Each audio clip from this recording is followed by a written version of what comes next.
శుక్లాంబరధరం విష్ణుం శశివర్ణం చతుర్భుజం ప్రసన్నవదనం ధ్యాయేత్ సర్వవిఘ్నోపశాంతయే.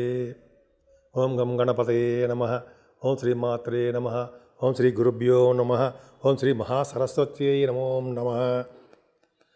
మా ఆది ఆస్ట్రాలజీని చూస్తున్నటువంటి మీ అందరికీ, అలాగే విదేశాల్లో కూడా ఉంటూ నన్ను ఎంతగానో ఆశీర్వదిస్తున్నటువంటి, అలాగే చూస్తున్నటువంటి నా వీడియోస్ని అందరికీ నా హృదయపూర్వక నమస్కారాలు. ఇప్పుడు మనం 1 జనవరి 2026 నుండి 31 డిసెంబర్ 2026 అంటే 12 నెలల పాటు రాబోయే సంవత్సరం అనమాట. ఈ సంవత్సరంలో గ్రహాల యొక్క ప్రభావం ఎలా ఉంటుంది, అలాగే 12 రాసుల వాళ్ళకి గ్రహాలు ఇచ్చే ప్రభావం ఎలా ఉంటుందో ఇప్పుడు మనం తెలుసుకుందామండి. మెయిన్ ఏంటంటే ఇప్పుడు జనరల్గా గ్రహాలు ఏ గ్రహాలు ఎక్కడ ఉన్నాయో తెలుసుకుందాం. ముందుగా గురుగ్రహం, గురువుగారు ఉచ్చ స్థితిలో ఉన్నారు. అది చాలా అద్భుతం. 5 degrees దగ్గర పరమోచ్చలో ఉంటాడు ఆయన. 2nd జూన్ నుండి అంటే 2026 అనమాట నుండి 30th అక్టోబర్ వరకు కూడా 2026 వరకు కూడా ఆయన ఎగ్జాల్టేషన్లో ఉచ్చ స్థితిలో ఉంటారు ఆయన. తర్వాత గురుడు సింహరాశిలాగా మారుతున్నాడు 31st అక్టోబర్ నుంచి. అక్కడి నుంచి అసలు సంవత్సరం మొత్తం ఉంటాడు ఆయన. అంతేకాకుండా కుజుడు కూడా నీచ స్థితిలోకి వస్తాడండి, కర్కాటకంలో ఉంటాడు. 18 సెప్టెంబర్ 2026 నుండి 30th నవంబర్ 40 days వరకు కూడా ఆయన నీచ స్థితిలో ఉంటాడు ఆయన. సో నీచ స్థితిలో ఉన్నప్పటికీ ఒక ఉచ్చగ్రహంతో కలిసి ఉండడం వలన నీచభంగ రాజయోగం కుజుడికి ఏర్పడింది. అద్భుతం. తర్వాత అంతేకాకుండా ఈ కుజుడే మళ్ళీ ఇంకోసారి జనవరి 2026 ఎగ్జాల్టేషన్ ఉంటాడండి ఆయన. అంటే మకర రాశిలో ఉంటాడు ఆయన, ఎగ్జాల్టేషన్లో ఉంటాడు. అంటే ఉచ్చస్థితిలో 2 గ్రహాలు ఉచ్చస్థితిలో ఉండడం, గురుడు ఉచ్చలో ఉండడం, కుజుడు ఎగ్జాల్టేషన్లో ఉండడం గొప్ప అదృష్టం అండి. సంవత్సరం మొత్తం కూడా చాలా బాగుంటుంది. అంతేకాకుండా రాహు కూడా ఆల్మోస్ట్ 6th డిసెంబర్ నుంచి ఉంటాడు అనుకోండి, అది పెద్ద ప్రాబ్లం ఏం కాదు. నవంబర్ వరకు కూడా రాహు మీకు కుంభరాశిలోను, కేతువు కూడా సింహరాశిలో ఉంటాడు. అంటే 5th డిసెంబర్ని మాత్రము మారుతారు వాళ్ళు. అంటే సింహరాశిలోంచి కర్కాటక రాశిలోకి కేతువు మారడము, కుంభరాశిలోంచి అలాగే మకర రాశిలోకి రాహు మారడం జరుగుతుంది ఆల్మోస్ట్ డిసెంబర్ ఎండింగ్లో. సరే, అది పక్క పెడితే శని కుజుల కాంబినేషన్ పెడుతున్నారు. మళ్ళీ కుజుడు 3వసారి వస్తున్నాడు. కుజుడు 3rd ఏప్రిల్ అండి నుండి అలాగే 10th మే 40 days వరకు కుజుడు ఎక్కడ ఉంటాడు, శనితో కలిసి ఉంటున్నాడు. శనీశ్వరుడు ఎక్కడున్నాడు, మీనరాశిలో ఉన్నాడు. మీనరాశిలో శని కుజులు కాంబినేషన్ కలయిక అనేది తెలుసుకోవాలండి మనం. చాలా ఇంపార్టెంట్. ఎందుకంటే గ్రహ యుద్ధం జరుగుతుంటుంది ఇక్కడ. ఎప్పుడు కూడా శని కుజులు కలిసి ఉండడం చాలా తప్పు. అంటే డిగ్రీస్లో కుజుడు ముందుంటే గ్రహ యుద్ధంలో కుజుడు గెలుస్తూ ఉంటాడు. సరే, అది పక్కన చెప్తాం, మొత్తం చెప్పుకుందాము. గ్రహాల యొక్క ప్రభావము ఈ విధంగా ఉందండి. సో ఈ విధంగా మనకి మెయిన్ గ్రహాలు శనీశ్వరుడు, రాహువు, కేతువు, గురుడు, ఈ మెయిన్ కాంబినేషన్స్ ఈ సంవత్సరం మొత్తం రూల్ చేస్తూ ఉంటారు, ప్లస్ కుజుడు. సో ఈ విధంగా మనం చెప్పుకుందాము. ముందుగా మేషరాశి వాళ్ళకి జనవరి నుండి అంటే జనవరి 2026 1 జనవరి అనమాట 31 డిసెంబర్ 2026 వరకు మేషరాశి వారికి ఎలా ఉండబోతోంది, బ్రహ్మాండంగా ఉండబోతుందండి. భయపడాల్సిన అవసరం లేదు. ముఖ్యంగా మీ రాశి వారికి ద్వితీయ భావాన్ని శని చూడడము, ద్వితీయ భావాధిపతి కూడా బాగుండడం వల్ల ఫైనాన్షియల్గా ఏమాత్రమూ ఇబ్బంది పడరు. కానీ కొన్ని సందర్భాల్లో కుటుంబ పరంగా మీరు ఇబ్బంది పడడానికి అవకాశాలు ఉన్నాయి. ఎందుకంటే శనీశ్వరుడు వక్రగతిలో ఉన్న శనీశ్వరుడు ద్వితీయ భావాన్ని చూడడం వల్లనే మీకు చిన్న ప్రాబ్లమ్స్ ఉంటాయి. ఎందుకంటే శనీశ్వరుడు మీ రాశికి మంచివాడు మాత్రం కాదు. అందువల్లనే కుటుంబంలో కలహాలు, చికాకులు ఇవన్నీ ఉంటాయి. అలాగే ఫైనాన్షియల్గా స్లోగా మీకు డబ్బులు రావడం జరుగుతూ ఉంటుంది. ఏదేమైనా మీకు అద్భుతమైన ఏంటంటే గురుడు మీకు 9th house lord, 12th house lord, 4th భావంలో ఉన్నాడు. 9th house లార్డ్ 4th houseలో ఉన్న, 12th house లార్డ్ 4th houseలో ఉన్న వాళ్ళు ఫారిన్ కంట్రీస్ వెళ్తారు అని శాస్త్రం చెప్తోంది. అలాగే గురుడు చెప్పాను కదా, ఇందాక చెప్పినట్టుగానే జూన్ 2వ తారీఖు నుంచి మీకు చాలా అద్భుతంగా ఉంటాడండి ఆయన. ఎందుకంటే ఆ టైంలో కర్కాటక రాశిలోకి వస్తున్నాడు కాబట్టి ఉచ్చ స్థితిలోకి వచ్చేస్తున్నాడు. కర్కాటకం చాలా మంచిది, 4th భావం. పైగా కుజుడు కూడా అక్కడ ఉంటున్నాడు. మీ రాశ్యాధిపతి నీచ స్థితిలో ఉంటాడు ఆయన. అంటే సెప్టెంబర్ నుండి అంటే ఆల్మోస్ట్ 18 సెప్టెంబర్ నుండి 30th నవంబర్ వరకు కూడా 13 నవంబర్ వరకు కూడా గురుకుజుల కాంబినేషన్ గురించి చెప్పాలి. గురుకుజుల కాంబినేషను నీచభంగ రాజ్యోగం ఏర్పడి మీకు అద్భుతమైన ఫలితాలు ఇవ్వబోతున్నాడండి. ఈ సంవత్సరం మొత్తం కూడా చాలా బాగుంటుంది. గురుడు ఎగ్జాల్టేషన్లో ఉన్నాడు అంటే సంవత్సరం ఎండింగ్ వరకు కూడా 30 కాదు 3 అక్టోబర్ వరకు కూడా మీకు అంటే సింహరాశిలో ఉంటాడు కాబట్టి సింహరాశిలోకి మారుతాడు. అప్పటి వరకు మీకు మీ రాశిలోనే కర్కాటక రాశిలో మంచి ఫలితాలు ఇవ్వబోతున్నాడు. ఏమివ్వబోతున్నాడు? అద్భుతమైన చదువు ఇవ్వబోతున్నాడండి. చదువుతారు బాగా. శాస్త్రజ్ఞులు ఉంటారు సరే, వాళ్ళకి చాలా బాగుంటుంది. వేద శాస్త్ర పండితులకి వేద విద్య చాలా బాగా వస్తుందండి. ఇది ఖచ్చితం. పూర్తి భావంలో కానీ గురుడు అంటే వాళ్ళ వేద శాస్త్రంలో ఉన్నవారికి విద్య బాగా వస్తుంది, అభివృద్ధి అవుతుంది. వేద విద్య అభివృద్ధి అవుతుంది. చాలామంది పండితులు తయారవుతారు మనకి. అలాగే కుజుడు కూడా కాంబినేషన్ ఉన్నాడు. 4th భావంలో కుజుడు ఉన్నాడు అంటే వాళ్ళకి భూములు ఉంటాయి, భూయోగం ఉంటుంది అని తెలిసిపోతుంది. అంతే కదా. అంటే ఏంటంటే అర్థం ఏంటంటే గురు-కుజుల కాంబినేషను నీచభంగ రాజయోగం ఏర్పడి గురుమంగళ యోగంలో మీకు 4th భావంలో ఉన్నారు. అద్భుతం. అంటే చదువు విషయంలో ఏమాత్రం ఇబ్బంది పడరు. చదువు బాగా వస్తుంది. వాహనాలు, గృహాలు, ఇళ్ళు బాగా కొనుక్కోవడానికి అవకాశాలు ఉన్నాయండి. సంగీతంలో ఉన్న వారికి మంచి బ్రహ్మాండ డిమాండ్ ఉంటుంది. డిమాండ్ అంటే డెవలప్మెంట్స్ ఎక్కువ ఉంటాయి. ముఖ్యంగా మ్యూజిక్ డైరెక్టర్స్ అంటారు చూసారా, మ్యూజిక్ డైరెక్టర్స్కి చాలా బాగుంటుంది. సంగీతం నేర్చుకునే వాళ్ళకి అవన్నీ కూడా చాలామంది బాగుంటుంది. అలాగే గురు ప్రభావము, కుజ ప్రభావం వలన వ్యవసాయదారులకి చాలా బాగుంటుందండి. వ్యవసాయ రంగంలో ఉన్న వారికి ఈ సంవత్సరం మొత్తం కూడా వాళ్ళకి చాలా అద్భుతంగా డబ్బులు రావడము, పంటలు బాగా పండము చాలా బాగా జరుగుతుంది. అంతేకాకుండా ఈ అక్టోబర్ తర్వాత నుంచి, అక్టోబర్ అంటే 30 అక్టోబర్ తర్వాత నుంచి సింహరాశిలోకి గురుడు మారుతాడు. పంచమ స్థానంలో గురుడు మారాడు అంటే కేతువుతో కలిసి ఉంటాడు. ఇది గ్రేటే. కేతువుతో కలిసి గురుడు పంచమ భావంలో ఉన్నాడంటే మంచి యోగాన్ని ఇస్తాడు. సింహరాశిలో కేతువుకి గురుడు చాలా మంచి యోగాన్ని ఇస్తాడు. అంటే గురుడు ఇచ్చే రిజల్ట్స్ కేతు మంచి శుభఫలితాలు ఇస్తాడు. అంటే ఏంటి? ఫస్ట్ ఆడపిల్ల పుడుతుందండి, తర్వాత అబ్బాయి పుడతాడు. కొంతమంది కూడా వాళ్ళ జాతకాల రీత్యా గురుడు పంచమ స్థానంలో ఉంటే అబ్బాయిలు పుట్టడానికి అవకాశం ఉంది. అది గొప్ప అదృష్టం అండి. పంచమ స్థానంలో గురుడు కూడా మీకు ఏం చేస్తాడంటే అట్రాక్షన్ ఉంటుంది. మీకు వ్యక్తిగతంగా మీరు చాలా అట్రాక్షన్ బాగా ఉండడానికి అవకాశాలు ఎక్కువ ఉన్నాయి మీకు. అంతేకాకుండా మీరు సాహిత్య రంగంలో ఉంటే సాహిత్యంలోనూ సంగీతంలోనూ ఇంత చెప్పినట్టుగా నృత్య కళాకారులకి ఈ సంవత్సరం మొత్తం బాగుంటుంది. బాగుండమే కాకుండా ధన సంపాదన కూడా బాగుంటుంది. అంతేకాకుండా గురు ప్రభావం వల్ల కూడా స్టాక్ మార్కెట్లో ఉన్న వాళ్ళకి, షేర్ మార్కెట్లో ఉన్న వాళ్ళకి కూడా ఈ సంవత్సరం మొత్తం చాలా బాగుంటుంది.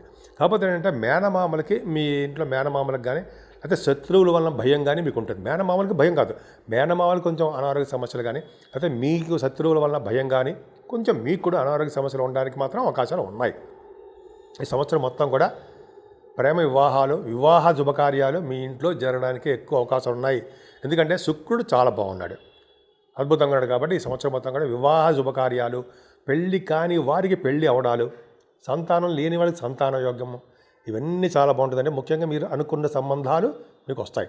అంతేకాకుండా గురు ప్రభావం కూడా అష్టమ స్థానమే ఉండడం వలన మీ రాశి వారికి సడన్ గెయిన్స్ ఉంటాయి.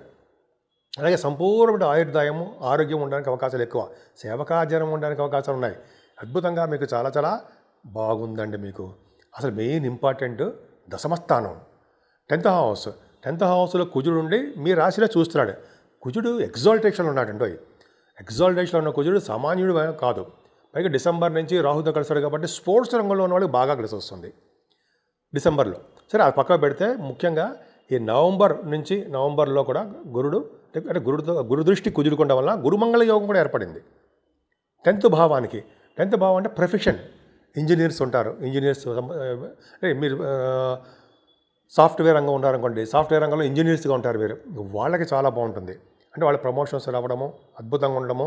అంతేకాకుండా ప్రభుత్వ రంగ సంస్థల్లో పనిచేసే వారికి ఉద్యోగాలు రావడానికి కూడా అవకాశాలు ఉన్నాయి. అలాగే వాళ్ళకి ప్రమోషన్స్ వస్తాయి. తర్వాత వాళ్ళకి కూడా ప్రమోషన్స్ రీత్యా వాళ్ళు వేరే ప్రాంతాలకి వాళ్ళు వెళ్ళడానికి అవకాశం ఉంటుంది. అంటే వేరే ప్రాంతాలకు బదిలీ అవ్వడానికి అవకాశాలు ఉన్నాయండి. మీకు కుజుడు చాలా మంచి చేస్తాడు. ఎగ్జాల్టేషన్లో చాలా బాగున్నాడు. పరమోచ్చలో కూడా ఉంటాడు. మీకు అద్భుతం. జనవరి ఆల్మోస్ట్ జనవరి 2026 అండి. ఆయన మీకు మంచి యోగాన్ని ఇవ్వబోతున్నాడు. జనవరిలోనే అద్భుతమైన యోగంలోనే ఉంటాడు కుజుడు. అంతేకాకుండా కుజుడు ప్రభావం వల్ల రాజకీయ రంగంలో ఉన్న వారికి కూడా మంచి ఫలితాలు వస్తాయి, అద్భుతమైన ఫలితాలు. కుజుడు దశమంలో ఉన్నాడంటే రాజకీయ రంగంలో ఉన్న వాళ్ళకి అద్భుతమైన ఫలితాలు రావడానికి అవకాశం ఉన్నాయి. జనాకర్షణ ఎక్కువ ఉంటుందండి. మీకు ధైర్య సాహసాలతో పనిచేస్తూ ఉంటారు. సాధ్యం కాని పనులను సుసాధ్యం చేసేస్తూ ఉంటారు. మంచి రూపంగా ఉంటారు. మంచి కళగా అందంగా కనిపించడానికి అవకాశాలు ఎక్కువ ఉన్నాయి. అంతేకాకుండా మీరు పోలీస్ శాఖల్లో కానీ, అటవీ శాఖల్లో కానీ, లేకపోతే మీరు సైన్యం అంటారు సారా, సైన్యం అంటే మిలిటరీకి సంబంధించిన వాటిలో కానీ ఉద్యోగాలు చేయడానికి అవకాశం ఉంటాయి. ముఖ్యంగా మీరు ప్రయత్నిస్తే గవర్నమెంట్ సంబంధించిన వ్యవహారాల్లో మీరు ఉంటారు.